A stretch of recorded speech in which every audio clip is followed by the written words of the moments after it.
Hi hello नमस्ते श्री स्वामी समर्थ. मी दीपाली. माझ्या family व्लॉगमध्ये तुमचं सगळ्यांचं अगदी मनापासून स्वागत आहे. संध्याकाळी ना दिवसभराच विचार करत होते, आज ना वाढदिवस आहे म्हटल्यावर पट्टदिशी स्वयंपाक करायचा आणि पडदिशी आवरून घ्यायचं. पण दिवसभरात ना खरं सांगते एवढं आळस आलं होतं ना, जेवण बनवायचंच होत नव्हतं. मग संध्याकाळी 5-5:30 वाजता उठले. नंतर पूजा वगैरे करून मग स्वयंपाकाला लागले. म्हटलं चला आज पूजासुद्धा मी संध्याकाळचं केले, सकाळचं केलेलं नाही. सकाळचं झालंच नाही आज. काही कोणास ठाऊक असं एकदम आळस आल्यासारखं झालं होतं. काही काम करू वाटत नव्हतं, काही नव्हतं. तरीसुद्धा मी सकाळचं भरपूर काम होतं तेवढं सगळं काम उरकून ना मग संध्याकाळी एवढं करायचं होतं मला. आणि एकटी म्हणून कुठं म्हणून करायचं ना, सारखं कंटिन्यू काम करायला लागलं मला तर लय कंटाळा येतो. मग थोडाफार बसलं की नाही बसूच वाटतं असं. मग असं म्हटलं संध्याकाळचा स्वयंपाकाला नाही तर भरपूर प्रमाणात कांदा आहे ना मिक्सरला लावून घेतलो. नंतर ना जिरा राईस फोडणी द्यायला घेतला. तुम्ही कसं बनवताय नक्की सांगा जिरा राईस. मग आमच्या पद्धतीनं थोडंसं मी वेगळे बनवते. कांद्याचे पेस्ट वगैरे करून घेतो. मग त्याच्यामध्ये भरपूर असं तेल टाकून जिरा टाकतो, थोडंसं खडा मसाला टाकून देतो तेलामध्येच. जिरा वगैरे तडतडल्यानंतर खडा मसाला टाकतो. खडा मसाला झाला थोडंसं छान भाजला का नाही मग आपलं पेस्ट केलेलं कांदा आहे का नाही ते तेलामध्ये छान असं परतून घेते. नंतर अद्रक लसूणचं पेस्टसुद्धा ना तेलामध्येच परतून घेते. मग तिच्यानंतर ना पाणी वगैरे घालते. आपल्याला जेवढं भाताला तिचं पाणी लागतं ना तेवढं सगळं पाणी घालून घेतो. नंतर मस्त असं भात वगैरे धुवून स्वच्छ तांदूळ मग ते पाण्यामध्ये टाकलं की नाही छान असं फडफडीत भात वगैरे होते. मी काय तुम्हाला लास्ट एंडला दाखवलं नाही, कारण की मला आज खरंच खूप असं गडबड होती, त्याच्यामुळं काय तुम्हाला मी दाखवलं नाही. पीठ वगैरे मळून ठेवलेलं पीठ छान असं मुरलं होता. म्हटलं चला आता पट्टदिशी चपात्या करून घ्यायचं, उशीर करायलाच नको. लवकरात लवकर करावं म्हटलं त्याने, तरी पण मला वाजले होते 7-7:30 वाजता. हे तिने मार्केटला गेले होते केक ठरवायला. त्यावेळेस येताना ना हे छान असं घेऊन आले होते. ह्याला लाईट लागतो, ती काय हेच केली नाही. मग नंतर ना आतमध्ये आल्यानंतर पनीर घेऊन आले होते. मी त्यांना म्हटलं होतं पनीरच घेऊन या, आज गुरुवार आहे म्हटल्यावर ना आणि पनीरच लागतो. कारण की हे 2-3 दिवसांनी तुम्हाला व्हिडिओ येणार आहे, कारण ते ऑलरेडी आपले व्हिडिओ आहेत चॅनलवरती, ते अपलोड केल्याशिवाय हे अपलोड करत नाही मी. लास्ट 2-3 दिवसांनी तुम्हाला येईल ही व्हिडिओ. मग नंतर असं बारीक पनीर वगैरे कट करून घेतला. मग बाकीची कामं करायला सुरुवात केली. तेल वगैरे ठेवलं गरम करायला. थोडंसं मीठ टाकून ना पनीर असं छान असं भाजून घेतलं. ते भात इकडं ना दमावर होतं, ते काढून ठेवलं तर माझा हात एवढं जोरात भाजला ना, मला माहीतच नव्हतं ते गरम आहे. कारण की मला ठेवायचं होतं गडबडमध्ये. ते काय म्हणतात बघा, गडबड करायला गेले तर काही ना काही होतेच म्हणतात. तसं माझे दोन्ही हात असं चटके बसले जामच. म्हटलं असं म्हटलं लगेच इथं पनीरमध्ये मीठ वगैरे टाकला, तेलामध्ये छान असं परतून घेतलं. मग हिला पण कांदा टमॅटो प्युरी करून घेतली होती आणि अद्रक लसणाचं पण प्युरी करून घेतली. ती एक मटन मसाला चिकन मसाला पण घेतला होता. तोपर्यंत माझी बहीण आली. माझी बहीण आल्यानंतर ना तिची मावशी आल्यानंतर तिचं खुशी बघा किती छान, किती हे झाली. तिला म्हटली डोळं झाक, तुला काहीतरी सरप्राईज आहे. ती डोळं झाकली आणि तिला दाखवती की लाईटिंगचं. ह्यांनी बघा किती दिवसाने भेटल्या तर गळा भेट घ्यायला दोघी पण. मग नंतर ना तिची मावशीनं तिला बांगडी, नीलपेंट, टिकली, ड्रेस, पर्स हे सगळं आणलेलं ना.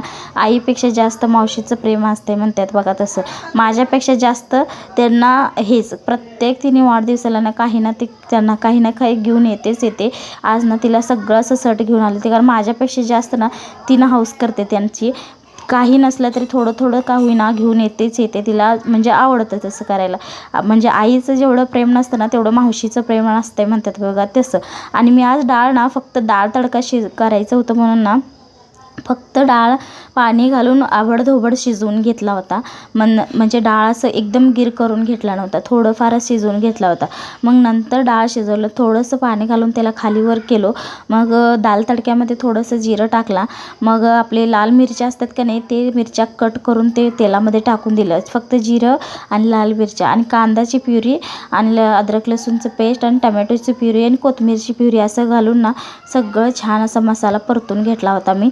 आणि सगळं लाल ब्राऊन कलर झाल्यानंतर ना आपले घरगुती मसाले, धनिया पावडर, जिरा पावडर, परत हळद. मला ना चमचा सापडत नव्हता इथं, त्याच्यासाठी ना उलताना असतो की नाही त्या उलतान्यानं हळदी ती मसाला वगैरे घालून घेतला. कारण की आता गडबडमध्ये काय नाही काही जुगाड करायलाच पाहिजे म्हणून ना ते करून घेतला. नंतर इथे चटणी वगैरे, घरगुती चटणी वगैरे मसाला टाकला. आम्हाला तिखट जास्त लागतो म्हणून ना जास्त चटणी वगैरे वापरते मी.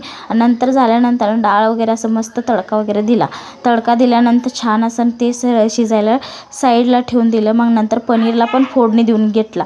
पनीरचं काही रेसिपी तुम्हाला सांगत नाही, नेक्स्ट टायमाला सांगेल तुम्हाला पनीरची रेसिपी, कारण की मला शूट केला होता पण मोठा व्हिडिओ होतो आहे म्हणून तुम्हाला काय मी दाखवलं नाही. आणि मला पण गडबड होती त्याच्यामुळे एक जरा शूट झालं आणि जरा शूट झालं नाही असं. ही बाई तयार झाली, हिला हे ड्रेस घेतला होता. आता ही जी थोडीशी ऐकून घ्या तुम्ही काय बोलते ती.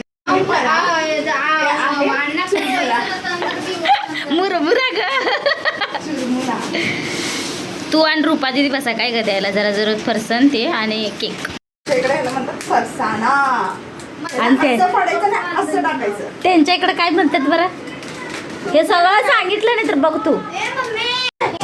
हे आहे काय म्हणतात त्याला, ह्याला काय म्हणतात तो, कोल्हापुरी काहीतरी आहे. हे याच्यात आता मिक्स करायचं असं. अरे कॅरीबलच पडली की खाली. ह्याला आता आम्ही असं मिक्स करून घेतलेलं आहे. प्लस त्याच्यात आता काय घालायचंय नाही, काय घालायचं झालेलं आहे हे. हा झालं काय, हे बघ आम्हाला चिरमुरा. तिचं तर भाषण ऐकलं तुम्ही. मग हिला काम दिलं होतं केक कट करायच्या आधीच ते म्हणजे चुरमुरा फरसाण आहे ना प्लेटमध्ये घालून ठेवू, म्हणजे केक आपल्या केक कट करून सगळ्या मुलांनी द्यावं लागतंय. कारण की गर्दी एवढी झाली होती ना, कुणाला दिलं कुणाला नाही असं व्हायला नको म्हणून ना त्यांना पहिल्याच काम लावून ठेवलं होतं. मग सगळी बायका मुलं वगैरे सगळी असं घर भरलेलं होतं. छान वाटतं ना असं छोटं मोठं कार्यक्रम असलं, आपल्या कार्यक्रमाला हौसाने कोणतरी आलं छान वाटतं की नाही. मग नंतर सगळेजण आले, ऑप्शन वगैरे केला, हळदी कुंकू वगैरे लावले, परत साखर वगैरे चालला, चहा, असं म्हणजे सगळीजण असं आपल्या खुशीमध्ये सगळेजण खुश होतात ना, त्याच्यामुळे भारीच वाटतो. मग नंतर इथं ना मी पण ऑप्शन वगैरे केला, हळदी कुंकू वगैरे लावला, माझी बहीण पण केली. असं सगळेजण आमचा असं झाला आजचा व्हिडिओ, म्हणजे सॉरी बर्थडे बर्थडे असं झाला. हसत खेळत आम्ही सगळेजण छान होतो आज. आणि तुम्हाला माहिती आहे आमची तेवढी मस्ती पण असते, तर दररोजच्या व्हिडिओमध्ये थोडंफार दिसणारच आहे तुम्हाला तशी मस्ती करतेलं. ती मला दाखवत होती असं बोलायचं व्हिडिओमध्ये, तुम्ही पाठीमाग घेतलं ना, ती म्हणत होती की असं बोलायचं मला व्हिडिओमध्ये म्हणून सांगत होती. मी तिला दाखवलो, मग तुम्ही बघितलाच असेल तर नक्की. व्हिडिओ आवडला असेल तर लाईक सबस्क्राईब करा. आणि ते केक वगैरे कट केलं आणि व्हिडिओ आवडला असेल लाईक सबस्क्राईब करा. पुढच्या व्हिडिओमध्ये भेटू, चला बाय.